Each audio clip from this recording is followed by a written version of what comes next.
Team PFI for inviting me to chair this very prestigious session. Dr. Kler sir has already been introduced to you, and suffice it to say that he is one of the legends in cardiology, definitely, and one of the pioneers in corporate cardiology. He was one of the senior most consultants at the Heart Institute when it was first conceptualized and started. Dr. Kler sir just shared a very interesting nugget of information that he was awarded the Padma Bhushan in 2005, the same year, along with Manna Dev. So that's his connect with Bengalis. I am a Bengali. And nobody better than Dr. Kler sir to talk about the advances in cardiology, what has happened in the last 5 years, and possibly a little more. And he's a master clinician with equal expertise in clinical cardiology and all the newer advances and technological developments, including pacemakers, stenting, etc. So without wasting much time, I will just hand over the mic and the forum to Dr. Kler sir to do his presentation.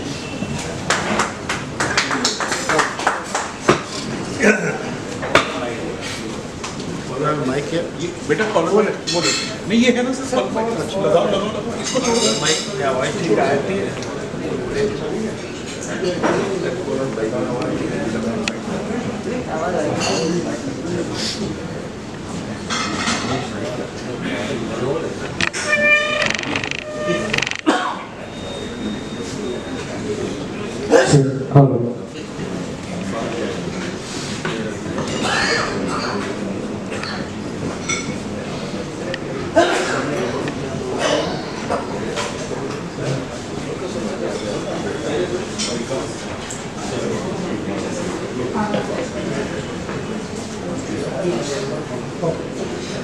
So am I audible?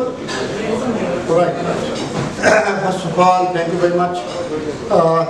This forum has been great, and it is just mind-boggling that you guys have done 895 cases. This is not available. Not me, Dr. Chauhan. By any stretch of gratitude, Chauhan, Sushil, you are special credit for that, and many of you, actually I know all of you, many of you, like people like S Kler, we have been friends for a long time. So it's like it's very good thing for me to reconnect with you after a couple of years. As I know that this crowd is a mixed one, not everybody is a physician, so I will try to be as simple as possible. Now the thing is that in medicine is never a static thing. It's always advancing, particularly cardiology. Why cardiology? Because heart disease traditionally is considered disease of the Western population. They have money, they have a lot of resources, so a lot of studies, a lot of trials come from the Western civilization.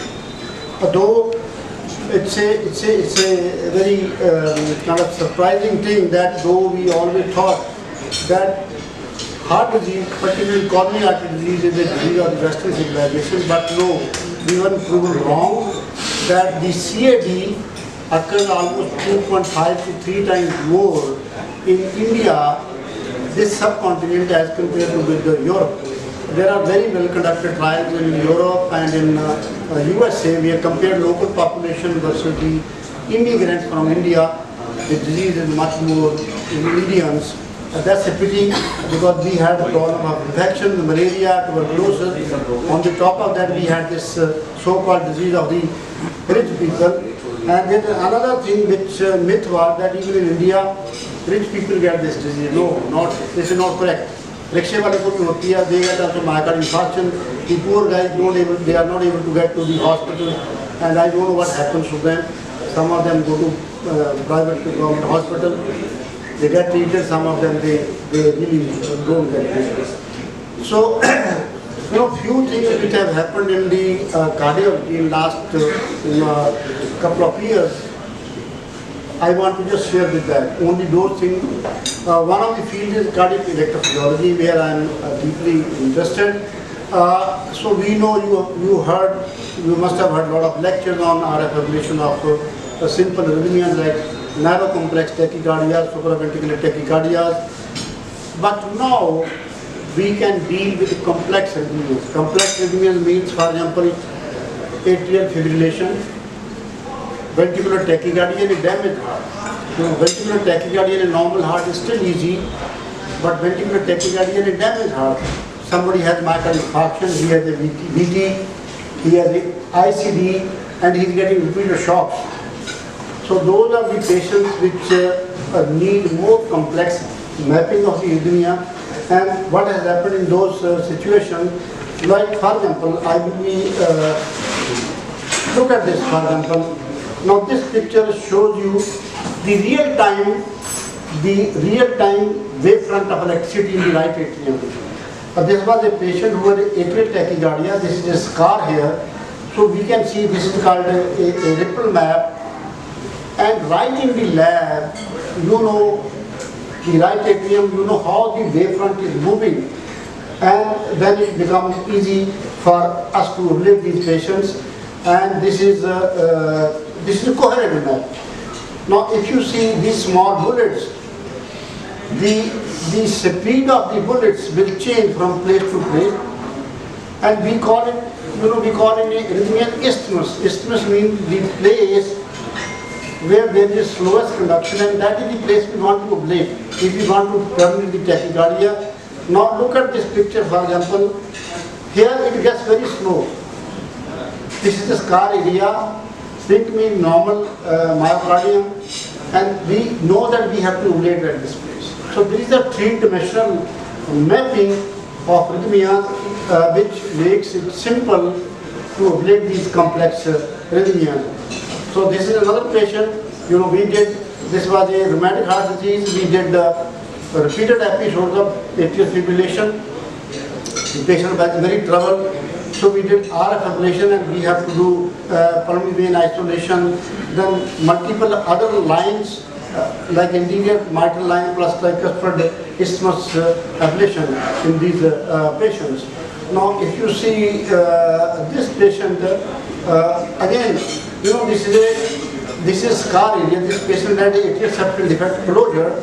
So this is scar area, and see, this is how the arrhythmia is occurring in this patient. This is a different kind of view, and this tells you exactly how the arrhythmia is initiated and terminated, the course of the arrhythmia, and it tells us exactly where to give burns to terminate this tachycardia.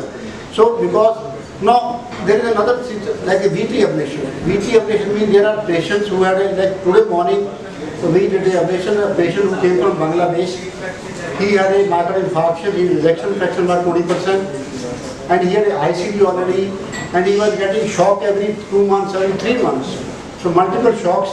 So this patient we took for ablation, and in this patient we do substrate mapping. That means we define the area of fibrous tissue and we ablate the area between the fibrous tissue. This is called substrate mapping, and these patients do very well. And this is another example of atrial fibrillation ablation. We have learned over the years that atrial fibrillation starts from the pulmonary veins. So what we do, that we electrically isolate the pulmonary veins. For example, this is the ostium of the pulmonary vein. You make a line of block outside the ostium of the vein. Even if there is air occurring in the vein, it will not enter the main chamber of the atrium. So this is basic procedure of atrial fibrillation in pulmonary vein isolation. And this is the Carto map to show that this is where the exit line of block is, and pink area is a healthy area. So this is the again right pulmonary vein isolation shown in this picture. I think I don't want to go into too much of detail. Now, so one is the complex arrhythmia ablation by three-dimensional imaging. So we have a Carto, we have a the Abbott system. Another thing which has occurred is, halanki pacing is a very old technique, but there is something new in cardiac pacing which is called a conduction system pacing. So now this is a picture of to show the membranous septum and its relation to the right atrium. Now what has happened, this is the AV node, this is his bundle, Now the fibers split into right bundle and left bundle. Left bundle divided into left anterior hemifascicle and posterior fascicle. So let's say the block is here. So you put your lead just distant to the block into the conduction system. You don't want to pace the myocardium that we used to do in the past. So if you are able to pace the conduction system, the further on conduction of the electricity will be normal. So you will get narrow QRS complex. These fibers, they split vertically from the beginning, like in the spinal cord. We know anterior, motor fibers, sensory fibers, lateral fibers, like shown in this picture. Similar to the story in the conduction system of the heart. So this is a simple picture to show. This is a patient, there is a right atrial lead. This is the hip bundle position. If you want to pace the distal hip, but sometimes it is difficult to pace the distal, so we pace the left bundle directly. And this is the position of hip bundle, this is the position of left bundle. For this, you just need a little bit of expertise, and you need a special guiding catheter which can take your lead to that position. Now just to show you an example, this is a very interesting patient of mine. So we had done a CRTP in this patient, cardiac resynchronization therapy, in 2014. Ejection fraction was 30-35%, but he was not a responder. Because we know, the physician will note that almost 35 to 40% patients, they don't respond to CRT. So he was one of the non-responders. He came with left ventricular lead failure. So by the time we had learned the art of doing the hip bundle pacing, so in this patient we did hip bundle pacing, and look at the ECG on this ECG on the right side, it was normal. If I don't tell you that this is a paced ECG, you will not be able to recognize. So this patient extremely did very well. After 2 months, his ejection fraction was almost normal, where he didn't respond to CRT for last 5 or 6 years time. So another patient, this was DCM, he was referred for CRTD, his QRS was 210. In this patient, if you see carefully, we did the distal interpacing. We did put the left ventricular lead. The QRS became so narrow, 104 milliseconds. So no traditional CRT can produce this kind of narrow QRS complex, and patient responded very well. It's almost 5 years now, in EF 50%. So this is to just show that this is how we do the left bundle pacing. We have to put our lead into the septum to capture the left bundle, and this is defibrillation lead, this is the left bundle pacing, this is the right atrial lead, and you see there is no left ventricular lead in this patient, only on the right side. And this is the kind of ECG you get, narrow complex. It's amazing to see such narrow complex ECG in these patients. This is a very interesting patient here. This was actually brother of one of the CEOs of a major company. So he was referred for CRTD. So what we did was we put 2 leads, one in the hip bundle, one in the left bundle, and we didn't put any lead into left ventricle. The hip bundle lead we were using for pacing, and the left bundle for sensing parameters. Now there are 2 things which you should just learn. What is hot CRT, what is lot CRT. When we say hot CRT, it means hip bundle optimized CRT. That means the right ventricular lead you are putting in the hip bundle. There is another term called lot CRT. Lot means you are putting the lead, right ventricular lead into the left bundle. You are not putting into the right ventricular apex or into the septum. So that's called lot CRT. Hot CRT and lot CRT is much better as compared to traditional CRT. There are many trials, I don't want to bore you with that. Ejection fractions are better, duration is better, and end result is better. So that was electrophysiology. Now, when we come to the interventional cardiology, so there are things like, I think most of you must have heard TAVR. TAVR is a trans-aortic valve replacement, which we can do without surgery. Now, it is simple. You go through the femoral vein, and this is the valve. You go across the aortic valve and then you can release the valve. This is being, valve is being relieved, and most of these patients you can do under local anesthesia. You don't do sternotomy or you don't do the surgery in these patients, and it is still the same. Yeah, this is after the valve has been released, and you just check for any paravalvular leak. You check for the residual gradient, and most of these patients, they do very well. So if I have to tell you what are the indications of TAVR, very briefly, patients below 65 years of age, normal risk for surgery, they should go for surgery. But patients more than 65 years of age, you can give them first option as a TAVR, even if there are no special contraindications. But any patient where there is a surgical risk, you should offer TAVR, because TAVR is much more safe and it can be done without any surgery. Now the second development which has occurred is the mitra clip. Mitra clip is that situation is where you do have a mitral regurgitation, but patient cannot go for surgery, or you don't want surgery for that patient. What we do in this situation is that you go through the trans aorta, the septum, do the puncture in the septum, your catheter goes to the left atrium, then this is a clip. So you clip the mitral reflex.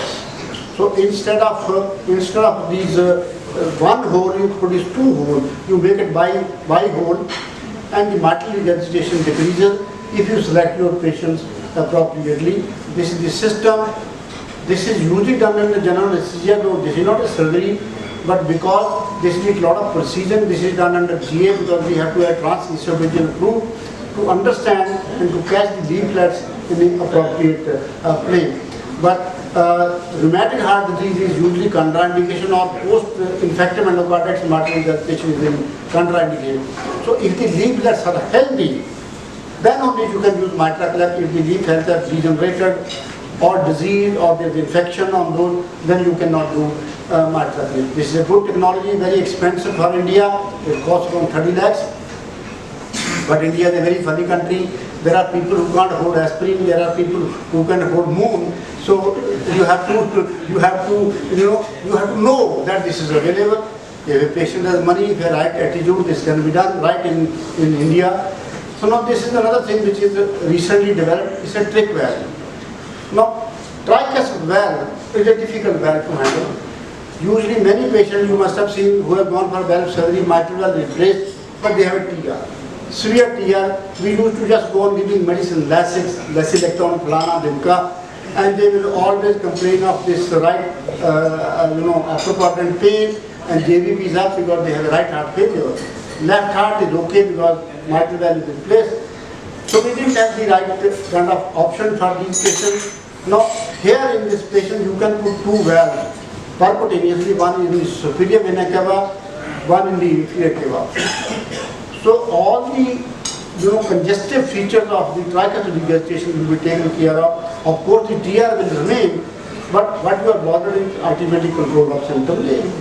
There are a lot of patients have been done in India. Another thing is, I just want to show you that patients who have refractory heart failure, refractory heart failure means that you have done your angioplasty, you have done bypass surgery, you have done valve replacement, you have used medicine, Arni, Plana, all medical directed guideline therapy, you have tried everything, but patient is still in heart failure. Now when you have a refractory heart failure, there are three options. One option is CRT. But CRT, cardiac resynchronization therapy, is only useful if your patient has a broad QRS, particularly left bundle mass. If there is a left bundle mass block, QRS is more than 130 milliseconds, then you can use CRT. But if somebody has a narrow QRS complex, CRT doesn't help. So then you are left with two options, either cardiac transplant or what is called as LVAD or artificial heart. So in this situation, what you do is that you suck the blood from the left ventricle, there is a pump into the epigastric area, and then you throw the blood directly into the aorta. So जो काम LV ने करना है, वो ये device करेगी, that device is called LVAD, left ventricular assist device. Now previously it was used as a bridge to therapy, a bridge to recovery. For example, somebody has come with acute myocarditis, cardiogenic shock, patient is very sick, you put them in LVAD, hopefully in 2 weeks time, 3 weeks time they will be recovered, then you remove the artery. The second indication used to be bridge to transplant. That patient is listed for transplant, he is in class 4 heart failure, heart is still not available, you are waiting for the heart. In the meantime, because you don't want him to die, you put LVAD so that you can tide over that period. But most important thing you should understand is now it is also used as a destination therapy. That means we are not planning heart transplant in this patient. We will just give him LVAD and that's all. That's the destination therapy, and now there are studies to show that almost 60 to 70% of the patient can live up to 10 years on LVAD. They have to be a 2 battery which will charge the pump in the night. One of my patients, I tell you the first LVAD story, it was 2015. This guy had a mesomedullary infarction. He was from Delhi, had gone to Ludhiana for some work. Infarction हो गया. He was not treated in time. Ejection fraction 15%. Severe heart failure, shifted to Delhi, one hospital, second, third, and Vedanta and whatnot. So he was told that you call your relation, that is the end of the story. But his daughter used to live in the US, so she came to me, what can be done? I said, only option is LVAD, and we had not done LVAD by that time, but they agreed. And believe me, this man is still alive and he's walked 2015. And he's shifted to USA. So it has a value, but the only problem is the cost of the device. Heartbeat 3, the latest LVAD will cost around 90 lakh rupees to patient. But there are patients who can afford it. A person who can afford, we can offer to these patients. Now there is a new, we used to do like angioplasty, femoral puncture. We used to just press them after some time so that the hematoma does nothing. Now there are devices we can close just after angioplasty, like perclose and angioseal. And this is patient we did today morning, for example. Look at this is just after procedure. You use the closure device, and this man can walk after 1 hour. Advantages, otherwise they used to lie down. So these are new things which are very useful. Now 2 things which have occurred in coronary interventions are cardiac imaging. That means you look inside the coronary artery, and there are 2 technologies. One is intravascular ultrasound. Second thing is OCT. For example, OCT means optical coherence tomography. So this is the catheter based. For example, look at this. This patient is post-stent. You can see these are the struts or stent. You know that it is very well opposed. Look at this, it will tell you the minimal lumen diameter at particular area, and this is longitudinal picture. So it will show you the exact stent, कि कहाँ से कहाँ तक है, whether it is properly dilated, expand हुआ है नहीं हुआ है. This is a great technology.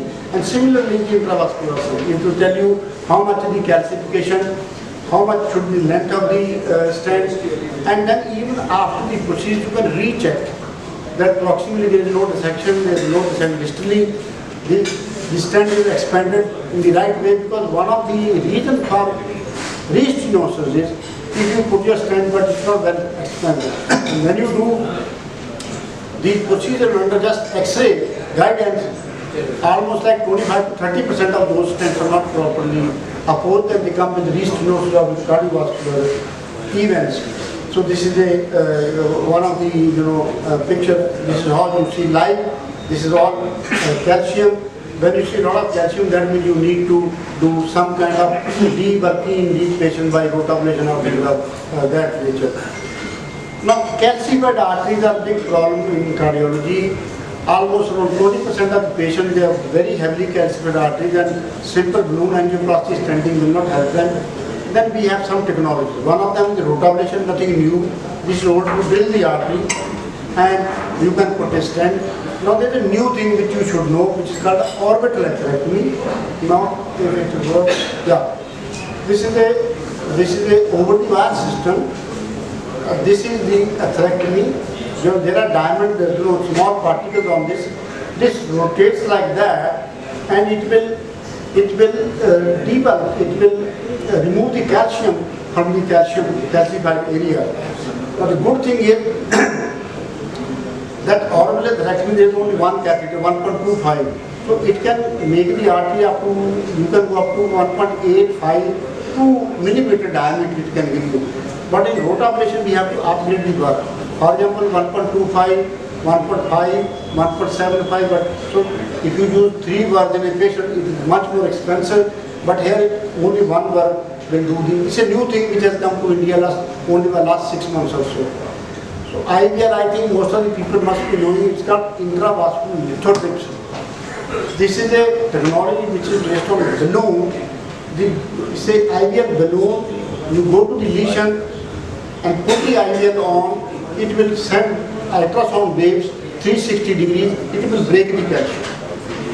Like we used to do lithotripsy of the renal stone. It is the same thing, but now you are doing the renal artery. But the only problem is that this balloon is not easy to pass. So you may have to do rotablation or something before that, so that your balloon can go. Sometimes you have to use combination of technology. Now I just want to show you one patient. This patient had, some people had tried angioplasty 2 or 3 places in Punjab, and he came very tight lesion. And firstly I had to do rotablation in this patient. If you see the, I think, picture on the right side, that's the rota 1.25. After that we have to do IVL. So put an IVL. See a lot of calcium in this patient, and another IVL catheter, and this is the after the procedure. So you can deal with these complex lesions if you have the expertise, if you have the availability of these technologies.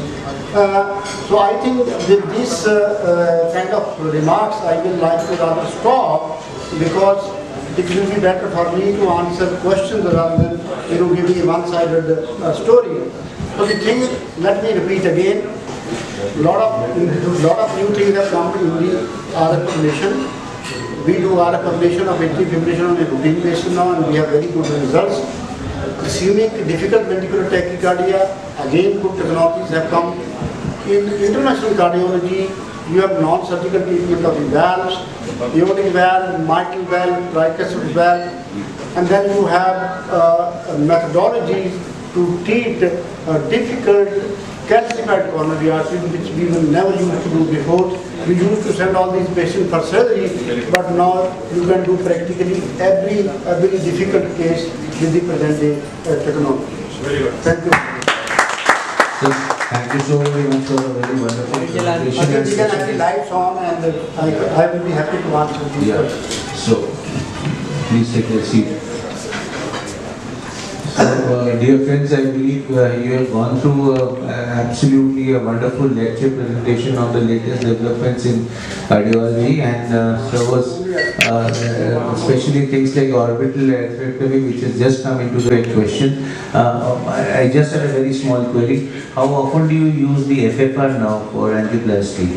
Very common. FFR is, I didn't cover it because it's not new, it's old technology. FFR means fractional flow reserve. See, if you have a borderline lesion, let's say 60%, 70%, or even 80%, because the lesion, the assessment is a visual impression.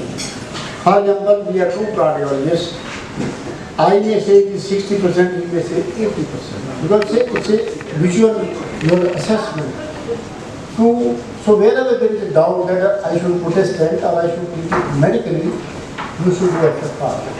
If the FFR value is more than 0.8, you don't need stenting, because there are trials to show that these patients do very well on medical therapy.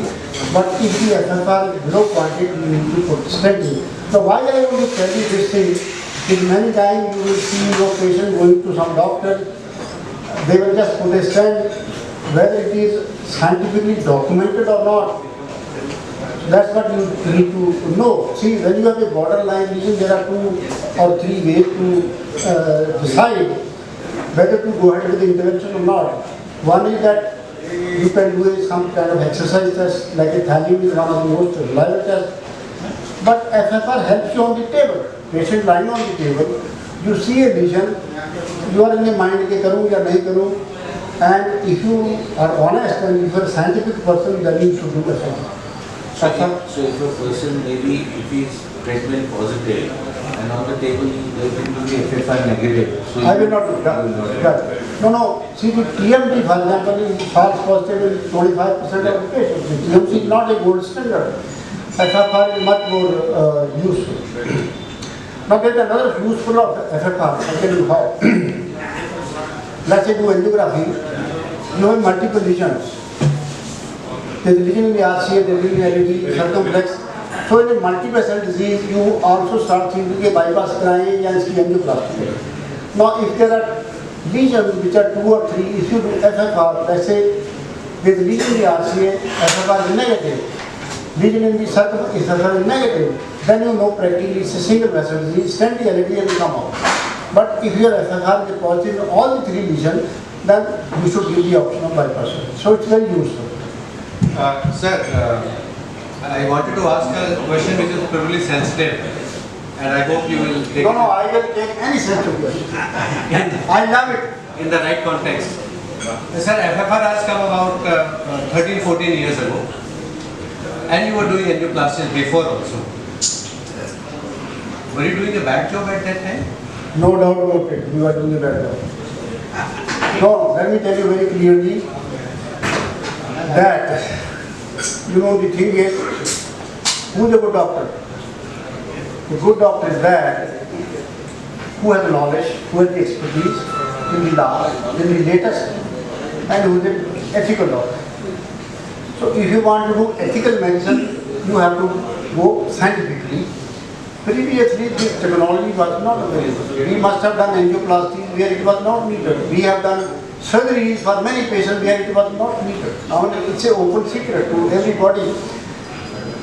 So at least now you can question कि आपने FFR किया, मेरे patient की angioplasty तो कर दी, आपने FFR किया कि नहीं किया? So if a person no, it was tried according to me, that's nonsense. It is not according to me. So you have to prove scientifically. That's a way to prove everything. Or you should have demonstrated that on thallium there is a reversible myocardial ischemia, and that directly, not only reversible myocardial ischemia, reversible myocardial ischemia which is more than 10% of the left ventricular myocardium. अगर उससे कम है, even then you are not justified to do Sir, you mentioned about the topic was a wonderful topic that you chose. Advances in cardiology in last 5 years. Sir, I wanted to know one of the very important topics which is probably also close to your heart is heart failure. Many medications have come in the last decade. Post 2015 we saw the arrival of SGLT2 inhibitors which interested physicians, consulting physicians, endocrinologists. It became a dream drug for cardiologists, and it became the nephrologist delight. Despite the arrival of SGLT2 inhibitors, despite the optimization of therapy with beta blockers, diuretics, MRAs and RNAs, many patients still need devices. In your experience, sir, in the last 5 years, if you were to talk about the advances in the treatment of heart failure, do you think post arrival of these multiple molecules, the need for devices has gone down? 100%. I totally agree with him that, believe me, the medical therapy has improved so much that if a physician has the knowledge and the expertise to titrate this medicine, many patients will be out of heart failure. And let me tell you that there are patients referred to me for CRT. Let's say, okay, let's try 3 months of medical therapy. Many, at least significant number of them, they become so well कि doctor साहब मेरे को जरूरत नहीं है, मैं तो बहुत ठीक हो गया. The problem is two. One is that many physicians don't still use multiple molecules. Now it's very clear that you need to use army, uniquely developed. HELT inhibitor, great drug, it's a great, I said, as he said, very delight of cardiologist, delight of endocrinologist, delight of the nephrologist, it prevents the kidney damage. So this is a great drug, not only HELT, they are useful in reduced ejection fraction. It is the only drug which is found to be useful in heart failure with preserved ejection, normal ejection fraction. So if you use all these drugs, I think a lot of patients can get out of heart failure, they don't need a device. Then we have the additional very guard, another drug which is very useful for reducing heart failure. So I have no doubt that good medical therapy can do a wonder. See what the problem is, many physicians, you start arguing, BP नीचे आ जाता है, patient घबराहट होगी, बंद कर दो. Now the trick to start arguing is that first try to degrade diabetes, particularly the dorsamide or the furosemide, then start from a very low. If somebody's BP is borderline already 90, 95, these patients are very difficult to start the army, but start from a very low dose and the up titration should be done very good. So 25 BD patient is okay tolerating, then after 1 month I make 25, 50, after 1 month 50, 50, then 50, 70, something like that. Now there is a trial actually to show that patient with low BP, where it was difficult to start army, gradually the BP starts improving and many of them you can give good dose of army. Heart rate, for example, if a patient is heart rate, you must try to decrease the heart rate below 70. With beta blocker, if a beta blocker is not titrated, it is not being tolerated, or it's still the heart rate is high, you can use ivermectin, very low, 70, resting heart rate. Mineral corticoid antagonists like eplerenone or electron, extremely useful, and there are trials to show survival benefit, not only symptomatically, but when you use army with aldosterone antagonists, the only thing you have to be careful that you don't get hyperkalemia, particularly in patients with CKD, where creatinine is borderline 1.4, 1.5, 1.6, then you need to check their electrolytes frequently. But it is also proven that army does not produce more hyperkalemia than enalapril. In that trial, the incidence was not high, but you need to be careful about these patients. Sir, regarding some of the advancements which you mentioned in the later slides, the LVADs, the left ventricular assist devices,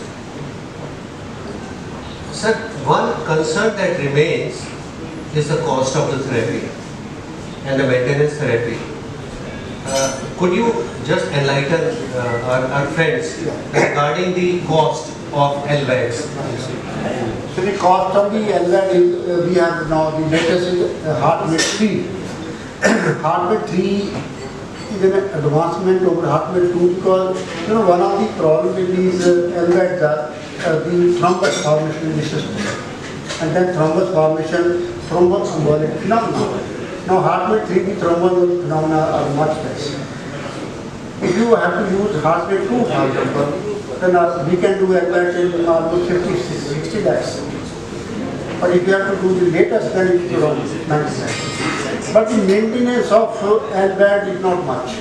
Because it's electricity, the patient has to, there are two batteries which he has to wear on the both shoulders. They have to plug in the device for 6 hours. Why 2 batteries? It is simple. It's like an aeroplane. Most of the aeroplanes have 2 engines. Because अगर एक fail भी हो जाए तो दूसरा करेगा. The same thing here, that if one battery will fail because of some technical problem, the other battery, your pump will continue to operate. But the cost of the post-transplantation is more. Why? Because they have to use their all anti-immunosuppressive drug. So practically speaking, something like 30 to 40,000 rupees per month is the expense post-transplant. The post-LVAD, the expense is less. If the patient is Ataman, the only thing we have to take care of is the cable comes from the umbilicus, the electrical cable. So if the stoma, you have to teach the family how to keep it clean. Because in India, most of the LVAD, mortality ultimately is because of infection. Similarly, after transplant, in India, some or the other, rejection is less common, but most of the patients, most heart transplant also die because of infection. So infection is a bigger enemy in India as compared to like US. There is more rejection as compared to infection. So infection, we have to be very careful, teach the family. You know, it's a team job. Family needs a lot of confidence before you go. अगर मेरे को लगता है कि patient का बेवकूफ़ है तो फैमिली बैठ के मैं कहूँगा बात मत करो भाई मैं नहीं करना चाहता because wastage of money they would die anyway so they leave anti-coagulation. How much if you have spent 90 lakh rupees then you leave anti-coagulation you die because of hemorrhage. It's a pity. So intelligence of the family patient is very very important to advance this therapy. Just on this note, what is the approximate life of the LVAD bacterial syndrome? But no, I thought patients are living more than 10 years now. I think in 10 year survival, non-LVAD is more than 70%. So generally when I hear a talk of LVADs, we are taught that LVADs are nothing but a bridge to transplant. It used to be there. It used to be. Now is it a destination therapy? Yes. All right. Sir, I wanted to ask you regarding the another advancement that you mentioned, the mitral clip. Yeah. When it started, it was not readily available. They had to be imported. One had to seek case-to-case permission from BCGI. Right. So what is the scenario now? What is the cost of mitral clip today? See, the problem, we don't have to take permission from the government because it is approved now, but the cost still remains a headache. It's 30 lakhs. Right. Sir, another advancement which you did not actually touch upon and we have been taught in many CMEs are the subendocardial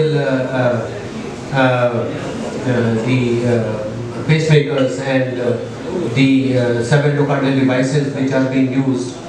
They came with a big burst but then died down probably their natural death. Sir, your own experience. Right.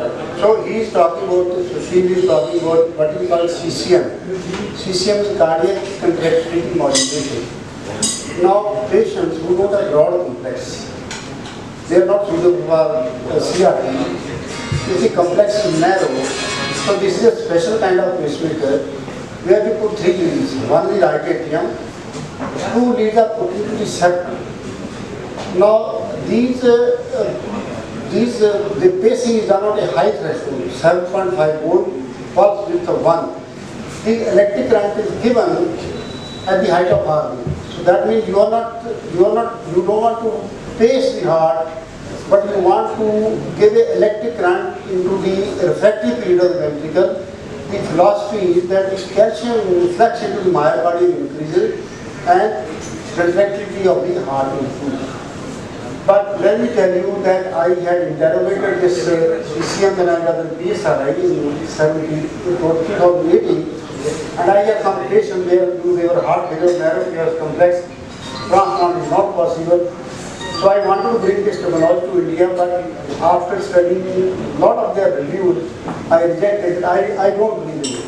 I think it costs again 25 lakhs. I don't think it's good for him. Right. Thank you, sir. We'll take it to the audience and we'll start from the back. I'm sure there must be some questions. Kindly ask questions.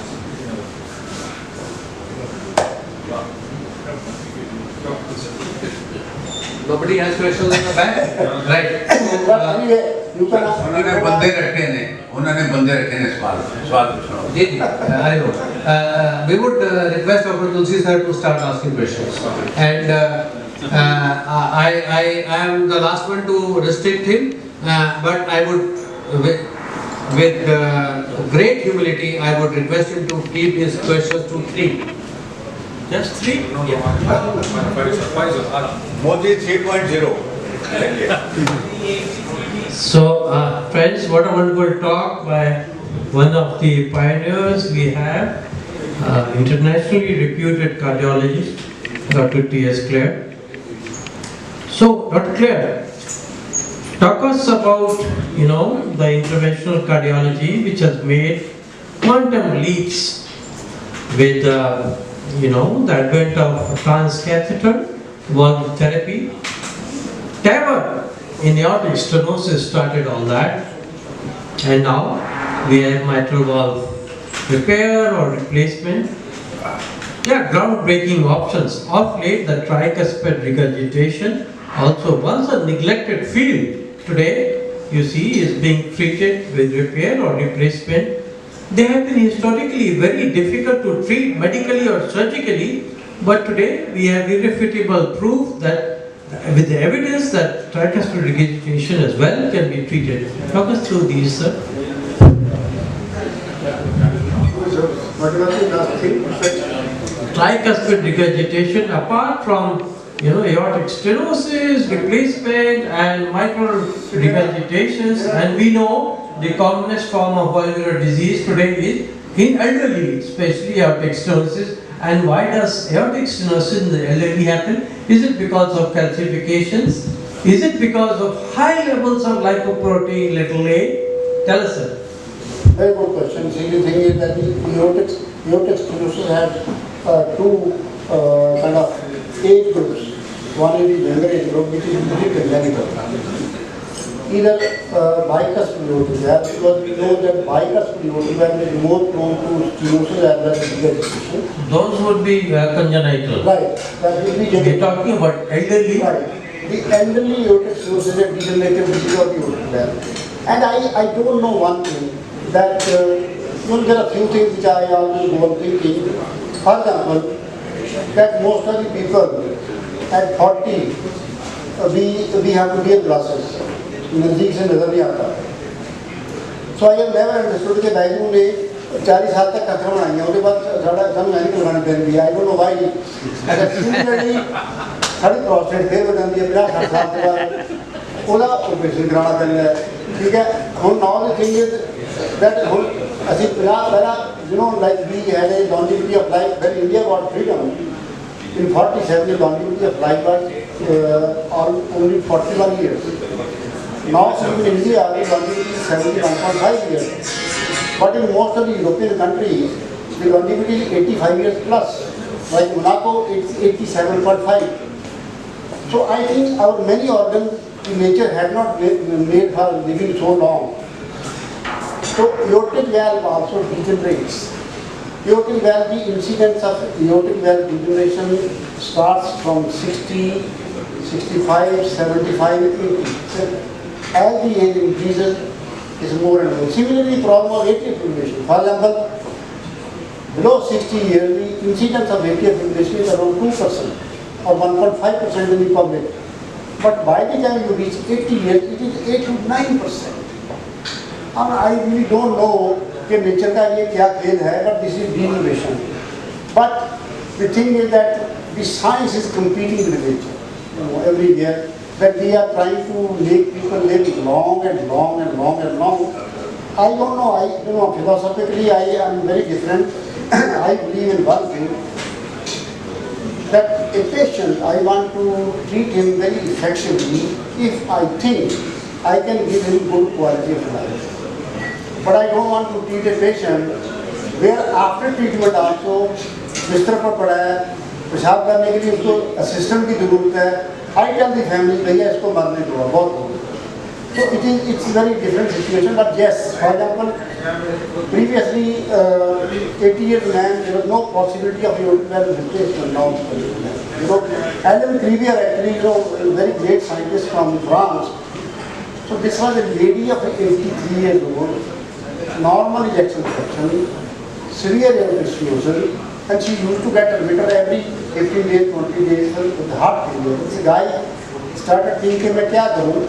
So he kind of thought of making a valve, and he replaced this valve non-surgically, and this lady lived I think 5 or 8 years after that. Now what has happened is that the aortic valve TAVR has been even tested in normal risk patients. इनकी surgery भी हो सकती है. You can implant TAVR in India. For example, as I said before 65, surgical treatment is better.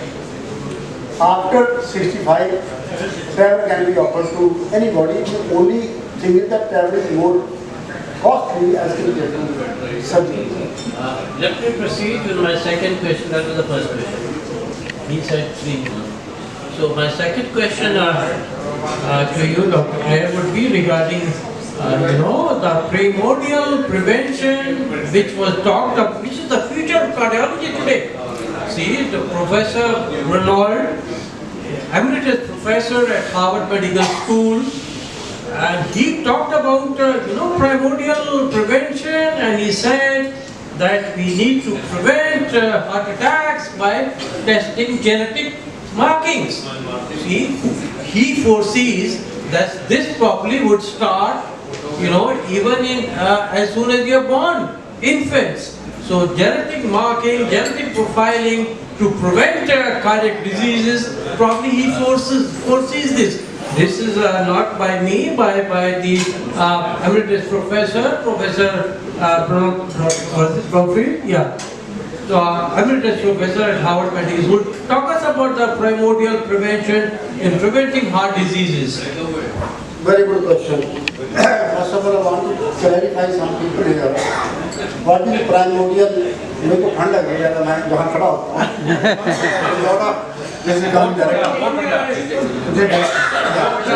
कोई बात नहीं। I'm happy to stand. Primordial prevention means that you will prevent the disease in the society. जैसे मैं let's say I'm a chief minister of Punjab. मैं नहीं चाहता कि किसी को heart attack. That's called primary. The primordial. Primary prevention is that when you address an individual, कि मैं नहीं चाहता कि डॉक्टर तुलसी को कोई हार्ट की प्रॉब्लम हो। ठीक है, individual. What is secondary prevention? Secondary prevention is that somebody had already event. MI हुआ, या wife. Now I don't want him to have again. So actually, he's very right. He put a question extremely good.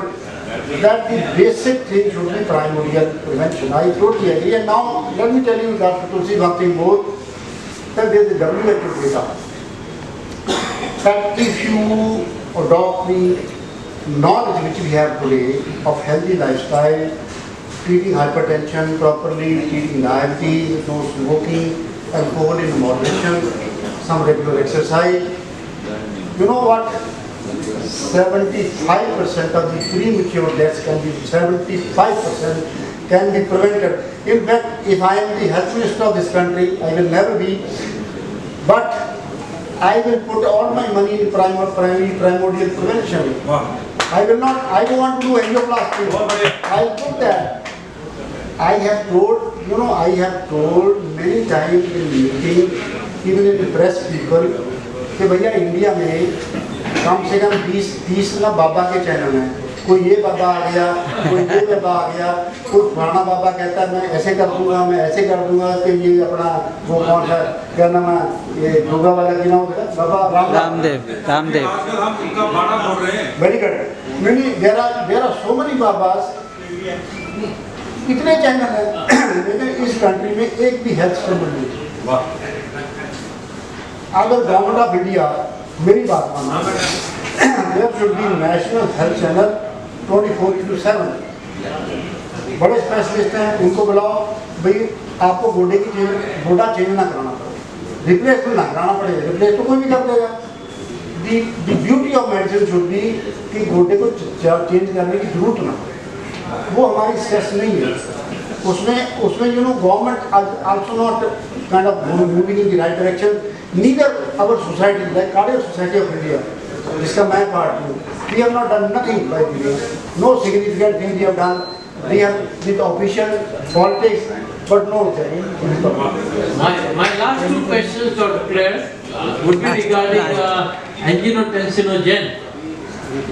See, we know this is a protein which is secreted by the liver and causes hypertension. If we can block this drug in the liver, I'm talking about angiotensin. If we can block this by a drug known as zilebesirin, hypertension would never occur. Talk us about the new drug which is, probably very popular today. 25% of the hypertension we know. In fact, hypertension is not controlled in more than 25% of the people. So we're talking about the zilebesiran for hypertension. This is a protein liberated by the liver. If we can block this with a new drug, the zilebesiran, there would not be any hypertension. Talk us about this new molecule, sir. Dr. Tulsi, you said 25% of people are not controlled with controlled. No. It's only 25% which are controlled. 75% are not controlled. Absolutely, I meant that. It's the other way around. Yeah, absolutely. So we know since many years angiotensin increases the blood pressure, and anything to block angiotensin is going to be useful. This molecule is very new, and I will accept that I don't know in detail about this molecule, but yes, it's very useful. Today, hypertension is the biggest cause in India, is the biggest cause of kidney failure, biggest reason of coronary artery disease, and biggest cause of atrial fibrillation. So if you can control blood pressure, you have a lot of advantages. There is no doubt about that. Absolutely. My last two questions would be regarding MVD. See, microvascular disease in females, NOCAT. I'm talking about the NOCAT. How do you diagnose NOCAT or microvascular disease? It's so common in females. See, angiography is absolutely normal. So how do you diagnose this? MVD, and what's the treatment? When we talk about the microvascular disease, that means your epicardial vessels are normal. So you do their angiography, epicardial vessels are normal. Yeah. The problem in these patients is the capillary level. Right. So they have typical angina, like you have blockage in the vessel, but when you do angiogram, it is normal. But when you do their thallium test, then you will show ischemia. Besides thallium. That the capillary level, the treatment of these patients is difficult. Many of these patients continue to have symptoms, but the treatment is practically same. The beta blockers, calcium channel blockers, plus statins, treat their diabetes, treat the other spectral. Weight reduction is very good. Very. So I tell you one thing, that weight reduction, which we don't give importance in many times, it's very useful in decreasing the heart failure symptoms in patients with the reduced ejection fraction as well as preserved ejection fraction. When they tried the Indian guys have done a lot of studies in the US. These patients are on 5 drugs. He brought their BMI to 0.25, and many patients drugs were stopped. So we have to understand that we have to manage the other coexisting risk factors. My last question, Dr. Kler, would be regarding lipoprotein little a. See, we have, even if your LDL levels are rock bottom, your LDL levels are 35, you still have, coronary artery disease, not only coronary artery disease, aortic stenosis, calcifications. So how do you tackle the lipoprotein little a? We know statins don't work here.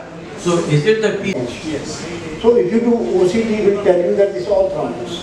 So you don't have to put this stuff. Even in younger people, for example, there are patients, sometimes 30 years, 25 years, they come with chest pain, typical chest pain, STT changes, do their angiogram, and there is a 90% reduction in the human, but it's all thrombus.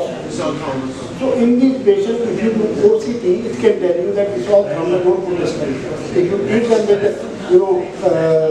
anticoagulants and repeat their angiogram after 3 or 4 weeks, you find normal problem. So it is very useful. But when we come to the atretic vessel, if somebody had an event and you know it's atretic vessel, these patients should be on anticoagulants. Not only aspirin, but give them rivaroxaban 2.5 mg in the long time. Rivaroxaban is better than clopidogrel or any other drug. We give aspirin plus rivaroxaban. Plus rivaroxaban. Dr. Jitendra, Thank you, sir. sir. Sir, when we talk of heart failure, we talk of multiple drugs like Arni and Yeah, I can hear you. Arni, SGLT2 and diuretics and so many LP. Now they are talking about this, the fourth pillar, Vasiguat. So where do you see its role and how? Very good. So it's a very good question. Very good. The role has been defined in worsening heart failure. For example, patients are already on the guideline medical therapy, 4 pillars: ARNI, beta blocker, eplerenone, and SGLT2 inhibitor. Even after that, patient going in heart failure, then there is the role of very severe. But I differ with this thinking, because there are many patients where you are not able to use ARNI. For example, the BP is low. There are many patients where BP is 85, and once you start ARNI, their Vasiguat is very good, because it doesn't decrease the BP. So in those patients, I start Vasiguat from beginning. I don't care about the worsening heart failure, and after 2, 3, 4, 5, 6 weeks, when BP starts coming, then I will add ARNI. Dr. Amitabh has the question. Sir, from PSRI only, you remember Amitabh? Yeah. So, my question is very simple. I think you have already seen that the age group is falling down and younger patients are suffering MI. So, is there anything genetically linked to that, or it is the lifestyle and the stress which is associated? What exactly is the problem which is coming? Because even few of my relatives younger than, like you can say between 35-40 are having coronary artery disease, and they have done stenting and everything. So I heard recently one 35-year-old young female with no associated any kind of risk factor, no smoking, no hypertension. She had a massive heart attack. So there's something to do with the change in genetics in this thing, and Asian as per particularly, or the stress. What is the main reason behind this? Again, very relevant question. There is no doubt that more and more younger people are getting myocardial infarction. Now, to be honest with you, that actually we don't know the reality. But why it happened is, of course, lifestyle, we know that. But I don't know why. I think that there is some role of COVID in that. Post-COVID phenomena, more of inflammatory reaction in the body, particularly patients who had morbid COVID disease, their coagulability increases, and then all other respective we knew already. But why it's happening now, we don't know. Few things, one of the things which we should know is that many of the young people, they use these artificial proteins, protein diets to increase the muscle mass. There are papers to say that causes also more coagulability of the blood. So I advise people to at least don't use these formulas, they should use the natural food. Of course, smoking remains still one of the most important things in younger people to have cardiology. But I don't think that we understand the total reality. I think we don't. Dr. Kalra, sir. Sir, just a small thing. Is it the food habits which are changing, because we are getting more westernized in food habits? No doubt about that, but we became Western many years back. But this, all this junk food, for example, these pizzas, these Kentucky Fried Chicken, it's not a good food anyway. It's more of, and mind you, how this diet is being made, what kind of oil they use, it's a very toxic thing. So the best thing is to go back to your old Indian habits. If I have to advise somebody how to prevent the coronary artery disease, I tell one thing, कि जो आपका दादा करता था सारा दिन, आपका grandfather, वही लाइफस्टाइल फॉलो करता। दादा क्या करता था, सारा दिन पैदल चलता था या साइकिल चलाता था, घर का खाना खाता था, दाल रोटी चावल वो खाता था, जो पिज़्ज़ा नहीं खाता था भैया। Some BJP senior leader many years back said, and I agree with him, that from Western civilization we didn't need potato chips, we only needed computer chips. ये हमें उन्होंने स्यापा दे दिया था। Dr. Kalra sir, you have been my mentor for last so many years, and you are one who will always listen to my request. the last question and the only one question from you. Two comments. मैं question से पहले 4 statement दूंगा। पहला statement तुम सामने बैठे रहो, दीदार हम करें।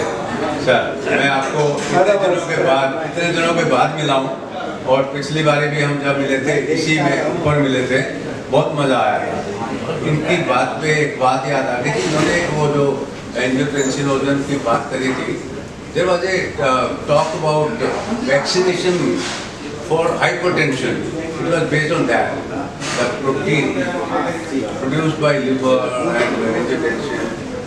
It was a This vaccination. is a protein liberated by the liver, higher the tensiogen, higher the blood pressure. If you can block this by this new drug, probably hypertension would not occur. And we are talking also about resistant hypertension. New drug has come, ERA. Talk us about the ERA. हीरा मेरा टिक्का, मैं कह रहा हूँ कि vaccination का भी इसी देगा। It was a product vaccination इसलिए होता है, एंटीजन के अगेंस्ट होता है। It was a product protein to be prevented to produce. Anyway, sir, my next half question is there a difference in management of cardiac problems in pregnancy, like acute MI happens in pregnancy? How do you deal it? Angioplasty, angiography, how difficult it is? Yeah, very good question again. You know, the pregnancy is a very different challenge. For example, on the acute myocardial infarction, the treatment remains the same. Both are free and critical can be given in place. Angioplasty and angiography. Yeah. Number one. Number two, there are many pregnant ladies who come with arrhythmia, superlative tachycardia. There are also most of the drugs, let's say, like beta blocker, even the glyceride, we can do. We avoid doing ablation during pregnancy. We try to control them with medication, but there have been 2 patients in my career, repeated tachycardia, 7 months pregnancy. So we covered the tummy with the lead and we did ablation for that patient. So we aware. You are synthetic, non-sterile MRA as we had the last time. So how you place in your practice? Definitely no. What is the status of Finerenone? Great drug. It's a very useful drug. A new molecule. I think it's a delight of the nephrologist. It's one thing which can prevent kidney damage. It can keep your GFR very good. I don't know whether it's available in India. Yes, it's available. 95 rupees per tablet. It's a very good drug. New addition. As per my friend Dr. Chauhan, I have finished my. Also reduces MACE. All of you would agree that we had a wonderful CME with the legend, and the legend goes beyond the electrophysiology.